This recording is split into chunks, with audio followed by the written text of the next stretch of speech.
Welcome to Keep What You Earn, your judgment and jargon free zone for entrepreneurs of all levels. Get ready to learn how to scale your business, save money in taxes, and create a business that grows your wealth. If it feels like the financial side of business is like eating your vegetables, well, then think of this podcast as the ranch dressing to make the process a little more enjoyable. My name is Shannon Weinstein. I'm a CPA and business owner on a mission to simplify money and empower others through knowledge. I hope this episode inspires you to take action, but remember that the information we share is for educational purposes only and is not individual tax advice. Now that we got that out of the way, let's start the show.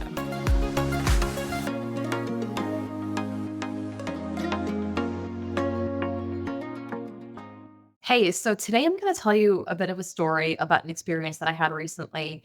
And have you ever had those moments where you realize the story you're probably going to tell as the thing is happening to you and realizing, oh, this is actually really interesting. I should share this. And maybe as a podcaster, especially, I have this instinct because I go, hey, this is going to be a good episode one day. Well, that's today. And I wanted to tell you the story about an interaction I had with a local business because I think this is so powerful because we hear all this advice online about what you should be doing. And we think that, I think eventually you internalize a lot of these habits and things that I talk about on the show as common sense. Eventually, it's not common sense. I'm just telling you right now. And it's going to make a point and help demonstrate why I'm so passionate about customer experience and why I'm so passionate about helping businesses succeed. So in this particular case, I was in the market for a tanning salon. Now, okay, little background on me. I have gone tanning, like gone to a tanning salon once in my life, and that was my wedding. I had never done it before. I had done a spray tan for my wedding. I had never done any sort of other tanning. I'm blessed with easily tan and burnt skin. And I decided that I think I was going to an event and I said, ooh, what if I just go to the tanning salon, like make this little treat and enjoy it? Well, okay, back up to I don't know jack squat about how tanning salons work. I remember I went to this boutique one before, and my first experience, which was now 7 years ago, mind you, it was somebody who turned out to be my neighbor, believe it or not, in my hometown. And she was super helpful, gave me the exact location where I was going to go, reassured me of what was going to happen step by step. And I don't remember having nearly any stress going into that experience, even though I was really uncertain on what was going to happen. She gave me an understanding of how to arrive, what not to do after the appointment, what to do after the appointment, and all of that. So I didn't remember all of this, obviously, after 7 years. I come back and I say, hey, I'm gonna go to a tanning salon. Now, hers is no longer around or she wasn't available. And I decided to just Google search basically or in my local area. I found a salon and I'm gonna tell you about the experience I had with them. And it's not negative. Okay. But there's a lot of gaps in here that I began to appreciate what the first owner had done for me as I was interacting with the second salon. So I'd never been to this place before. I had never really gone through this process before. I'm very much green, very much new. And, a little bit about me. Whenever I'm in a new situation, a new location, new building, it's the sense of like going to school on the first day and not knowing where the hell your locker is and feeling so insecure about the unfamiliar environment about to walk into. So I have a ton of anxiety around that new first day of school feeling. Like I walk into an event, I walk into a workshop, I walk into a networking event. I am terrified at like the first threshold. And then you see people and interact and it's fine. But I have that nervousness and I have that nervousness when I'm booking to go to a new place too. It's like, oh, okay, this is new. This is different, slightly introverted. So I call this person, I call up this salon. Well, actually, I went online and booked an appointment online on their website. So number one was I went to the website. I booked an appointment and they had all of this terminology like a certain brand. And I don't even remember it. I'm not even just trying to not say the name, but I don't remember the name. They had a brand name of like a spray they use or a type of tanning. You probably know if you've been tanning, you know what this is.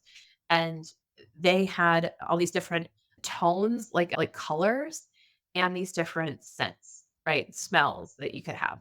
And I was like, "Oh, that's interesting. I didn't even think about that." But they had, scented, unscented, and they had all these different colors, and I was like, "Okay, there's a lot of choices here." I booked the most basic thing I could find that I thought was, basic spray tan, and I clicked the button to book the appointment. Now, I got an appointment confirmation via email. I did not get anything to add to my calendar. So, number one, I didn't get anything that would add it to my calendar. Number two, the number two was the prices were not listed super clear. So it was not easy to tell what I was going to end up paying, or it wasn't really clear, why something cost more than another or how it actually worked.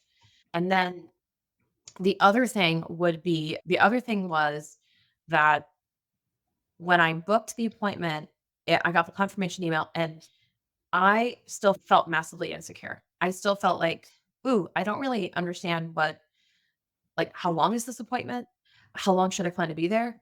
And should I wear something, not wear something? Should I wash my hair, not wash my hair? Should I shave, not shave? What is the situation? I needed to feel more secure in what was going to happen. There were zero pre or post care instructions shared with me. And I'm not going to lie, I was already kind of turned off because I was like, wait a minute. I feel just as nervous. Like, I booked the appointment, I paid you guys money, and you previewed the appointment, by the way, paid the money, and then I felt like I don't really have any more clarity on what I'm supposed to do. I don't feel secure in having this appointment on my calendar, knowing that I'm gonna do this correctly. So I actually called them. I called them up and I said, "Hey, I just want to confirm that I did make this appointment and that you have it on your end." They confirmed they did receive it. I also by the way, I'm this person. Some people find it annoying, and that's okay, but I appreciate the people who I look for the people who appreciate this approach that I have, and I realize that not many people will do this. I actually kind of broke down the wall, and I told this person on the phone, I said, "Hey, are you the owner by chance?" She said, "Yes." I said, "Okay, first of all, great SEO because I found you immediately on Google. You have great Google reviews, you have great presence on social on search engine. But he said, "Just to let you know, I have not been to a tanning salon in 7 years. I have no idea what to expect. I don't know the proper pre or post care instructions. Could you please explain that to me? Or possibly, have an email that goes out. Am I going to get an email in advance of the appointment explaining all this?" And she said, "Oh, no, if you're not sure what to do, we'll just tell you, you can ask us." And I'm thinking, well, unless I had the, nerve to call, I would have just shown up. And I would have shown up with my hair fully washed, legs shaved, everything. Like, I would have just shown up like I normally do on a day and not known what to expect. But she gave me all of these instructions, like, make sure you wash your hair with just conditioner or something like that. And make sure you don't use a loofah after the tanning. And make sure you do this and make sure you do that. And I'm like writing this all down. And by the way, I'm in my car parked. And I'm like, I can't even write all this stuff down. Like, she's telling me everything that should be in an email. Should be in an email and in the appointment confirmation. There should be something. And I basically was already turned off by like, hey, wait a minute. Like, I'm not feeling any more comfortable doing this. And, I think especially because this type of an appointment, I'm just like, I'm pretty sure I'm going to have to like get naked in front of somebody, right? Or I'm going to have like a tiny little bikini thing on in front of somebody. This is already nerve wracking. I think that what people fail to understand as business owners is that when you don't when you don't guide your customer every single detailed step of the way, when you don't give them the exact layout of this is the process to make your decision, number 1, and number 2, this is the process to actually use our product or service correctly. I mean, you're basically gatekeeping their success by not explaining to them how they're supposed to interact with your product.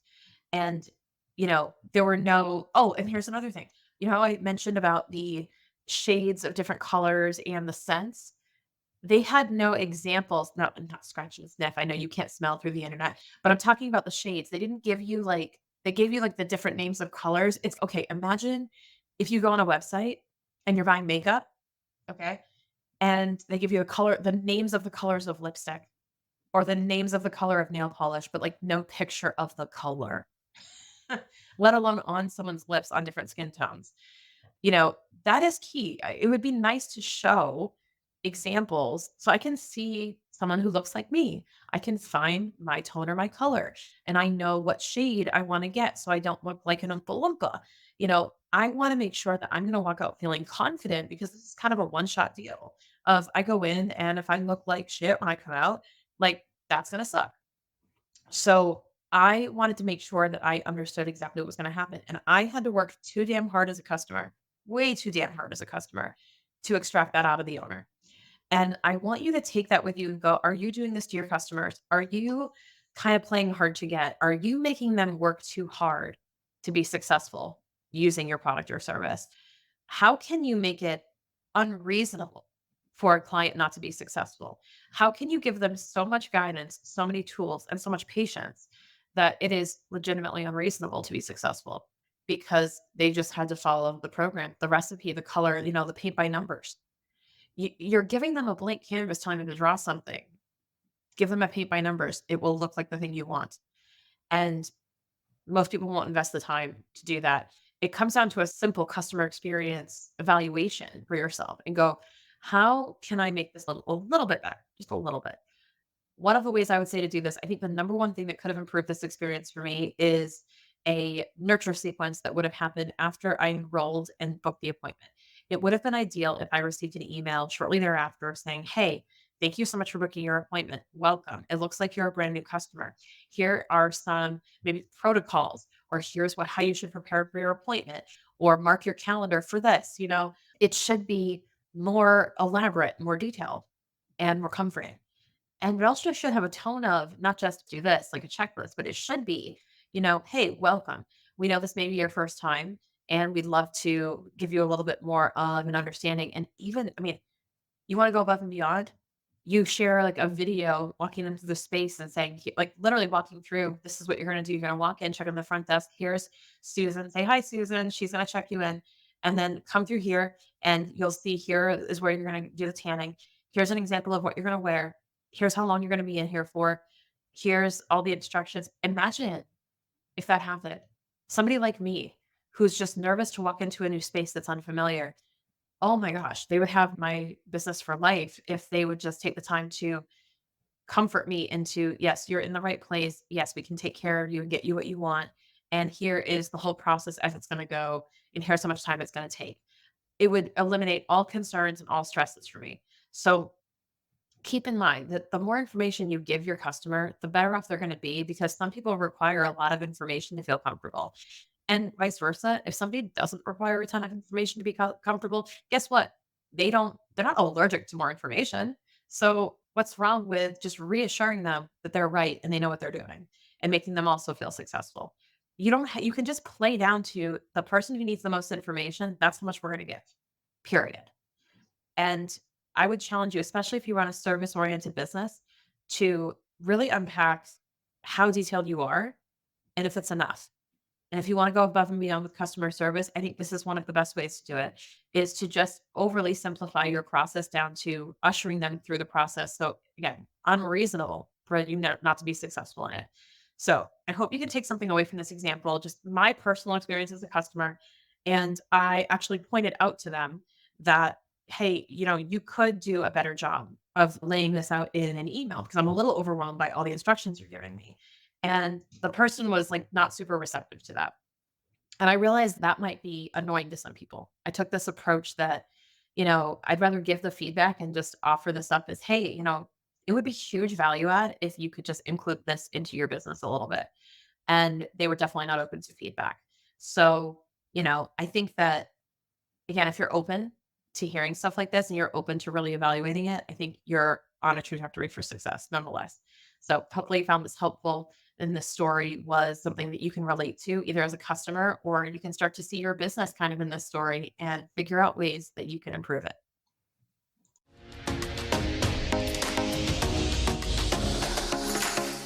Finding the right support that you need for your business can be so confusing when it comes to accounting and tax. Sometimes it seems like you can't find a CPA or a tax pro who actually understands your business, or they charge way too much for what you actually need. I've seen this for so many entrepreneurs. They are in a bad relationship with their accountant because they don't know what to look for. It is not your fault. So I created a perfect guide for you that is totally free. It's called the Money Pro Matchmaker, and it will teach you what your pro should be doing, questions you can use to interview them to find the right person for you, and a guide to evaluate them so you know you're getting what you pay for. Do not get stuck or screwed with the wrong accountant. Download the guide now at moneypromatchmaker.com.